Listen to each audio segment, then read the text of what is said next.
গত ২১ তারিখ সোমবার 1:06 একটি চাইনিজ মেড F-7 বিমান আকাশের উদ্দেশ্যে টেক অফ করে। টেক অফ করার পর সে সম্পূর্ণ নিরাপদে 13 থেকে 15 মিনিট বিমানটিকে চালায়। তখন এই পাইলট ছিলেন তৌকির ইসলাম সাগর।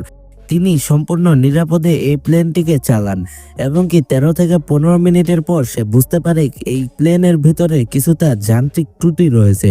সেটার কারণে সে খুব দ্রুত কন্ট্রোল রুমকে সেটা ইনফর্ম করে। তখন কন্ট্রোল রুম তাকে শান্ত থাকার কথা বলে। তিনি তখন উত্তরে বলেন এটা শান্ত থাকার সময় নয়। তখন সে কি করবে সেটা বুঝে উঠতে পারতেছিল না।